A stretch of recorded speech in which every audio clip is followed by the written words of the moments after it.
Hi guys, welcome to revision time. आज मैं ला रही हूँ आप सभी के लिए आरआरबी एनटीपीसी एग्ज़ाम 2025 के 17 जून को पूछे गए फर्स्ट शिफ्ट के क्वेश्चंस के एनालिसिस वीडियो। इस वीडियो में आपको जीके जीएस के क्वेश्चन मिलेंगे जो कि 17 तारीख को फर्स्ट शिफ्ट में पूछे गए हैं और बहुत ही इंपॉर्टेंट एक्स्ट्रा फैक्ट्स भी हैं जिससे आपको आने वाले एग्जाम्स में हेल्प मिलेंगे। और जिनके एग्ज़ाम अभी नहीं हुए हैं उन लोगों के लिए मैं बताती रहूँगी कि कौन कौन से क्वेश्चन एग्जाम में बार बार रिपीट हो रहे हैं। तो चलिए वीडियो को स्टार्ट करते हैं, मगर वीडियो को स्टार्ट करने से पहले अगर आप चैनल पर पहली बार आए तो चैनल को ज़रूर सब्सक्राइब कर लीजिए और साथ ही इस वीडियो को लाइक भी ज़रूर कर दीजिएगा। तो चलिए स्टार्ट करते हैं आज के सारे क्वेश्चन फर्स्ट शिफ्ट के। क्वेश्चन नंबर 1, CPU की स्पीड किस पर निर्भर करती है? इसका आंसर है ब्लॉक स्पीड पर। CPU की गति मुख्य रूप से ब्लॉक स्पीड और कोर की संख्या पर निर्भर करती है। क्लॉक स्पीड यह निर्धारित करती है कि CPU एक सेकंड में कितने निर्देशों को संसाधित कर सकता है और इसे गीगाहर्ट्ज में मापा जाता है। अधिक कोर वाले CPU एक ही समय में अधिक काम कर सकते हैं जिससे मल्टीटास्किंग और भारी भरकम कार्यों में सुधार होता है। इसके अलावा कैश मेमोरी और प्रोसेसर आर्किटेक्चर भी CPU की गति को प्रभावित करते हैं। नेक्स्ट क्वेश्चन, किसने लंदन में सर विलियम हर्ट कर्जन वाइली की हत्या की थी? इसका आंसर है मदन लाल ढींगरा ने। 1 जुलाई 1909 को लंदन में भारतीय क्रांतिकारी मदन लाल ढींगरा ने कर्जन वाइली की हत्या कर दी थी, जो लंदन में इंडिया हाउस के सदस्य थे। सर विलियम हर्ट कर्जन वाइली एक ब्रिटिश भारतीय सेना अधिकारी थे। कर्जन वाइली की हत्या के दोष में मदन लाल ढींगरा को मौत की सज़ा सुनाई गई। उन्हें 17 अगस्त 1909 को पेंटनविले जेल में मार दिया गया। नेक्स्ट क्वेश्चन, विटामिन ए की कमी से कौन सा रोग होता है? इसका आंसर है रतौंधी होता है। और विटामिन बी की कमी से बेरी होता है। विटामिन सी की कमी से स्कर्वी रोग होता है। इन दोनों से भी एग्जाम में क्वेश्चन बन जाते हैं, इसलिए इसे भी याद रखिएगा।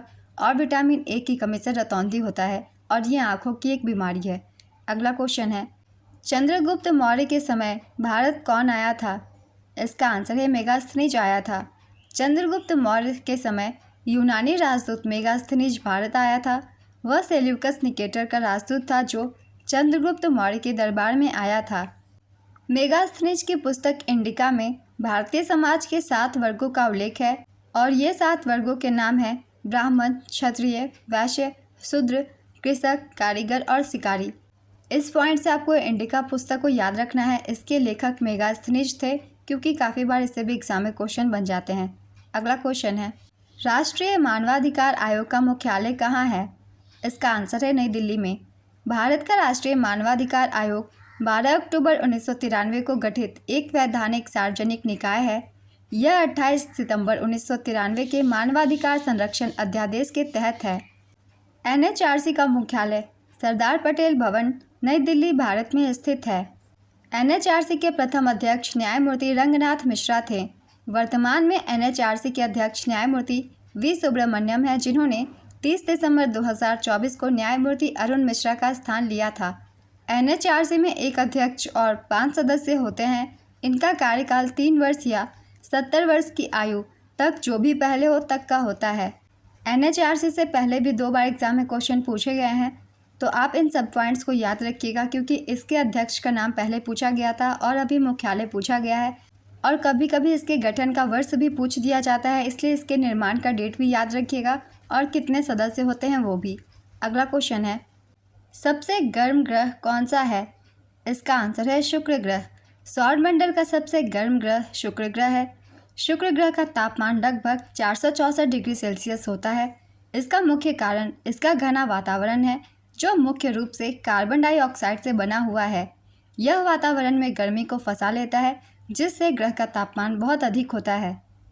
तो गर्म ग्रह तो हमने जान ली शुक्र ग्रह होता है, मगर सबसे ठंडा ग्रह भी होता है जो कि है यूरेनस, यानी कि अरुण ग्रह। यूरेनस सौरमंडल का सबसे ठंडा ग्रह है। अरुण सूर्य से 7वां ग्रह है और इसका वातावरण सौरमंडल में सबसे ठंडा है। इसका न्यूनतम तापमान -224 डिग्री सेल्सियस तक गिर सकता है और फ़ारेनहाइट में अगर बात की जाए तो -371 degree Fahrenheit. Next question, charter अधिनियमों को कितने वर्षों के लिए स्थगित किया गया था? इसका आंसर है 20 वर्षों के लिए। नेक्स्ट क्वेश्चन, अनुच्छेद 246 के अनुसार केंद्र सरकार को किस विषय पर विशेष शक्ति प्राप्त है? इसका आंसर है संघ सूची के विषयों पर। रामोसी विद्रोह किसके विरोध में हुआ था? इसका आंसर है ब्रिटिश शासन के विरोध में। रामोसी विद्रोह 1822 ईस्वी में महाराष्ट्र के पश्चिमी घाट मुख्य रूप से सतारा और पुणे के क्षेत्र में हुआ था। रामोसी विद्रोह का नेतृत्व मुख्य रूप से चित्तूर सेन और उमाजी नाइक ने किया था। तो रामोसी विद्रोह कब हुआ था, कहाँ हुआ था और इसके मुख्य रूप से नेतृत्वकर्ता कौन थे, इन तीनों ही पॉइंट्स को भी याद रखिएगा।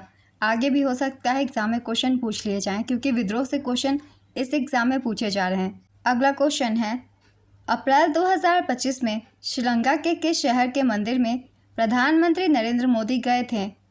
इसका आंसर है अनुराधापुरा मंदिर में। प्रधानमंत्री नरेंद्र मोदी 4 से 6 अप्रैल 2025 तक श्रीलंका की 3 दिवसीय आधिकारिक यात्रा पर थे। इन्हें श्रीलंका का सर्वोच्च नागरिक सम्मान मित्रा विभूषण से सम्मानित किया गया था। नेक्स्ट क्वेश्चन, विश्व बैंक ने 2023-24 में भारत में जीडीपी विकास दर कितना निर्धारित किया था? इसका आंसर है 6.3%। उत्तरी भारत के मैदान में शीतकालीन वर्षा किस कारण से होती है? इसका आंसर है पश्चिमी विक्षोभ के कारण। फिलीपींस के साथ $200 मिलियन का रक्षा समझौता किस मिसाइल प्रणाली की खरीद के लिए किया गया है? इसका आंसर है आकाश मिसाइल प्रणाली के लिए।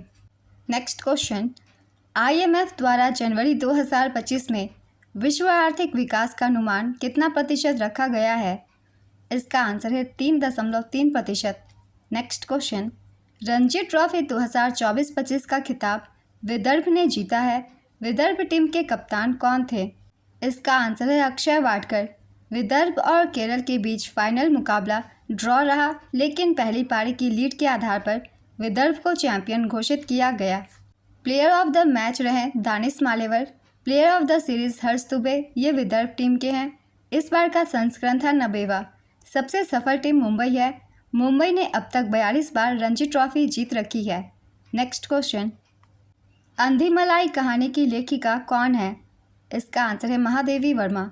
नेक्स्ट क्वेश्चन, लचित बरफुकन कौन थे जिसके नाम पर अमित शाह ने पुलिस विभाग की स्थापना की है? इसका आंसर है ये एक असम के महान योद्धा थे।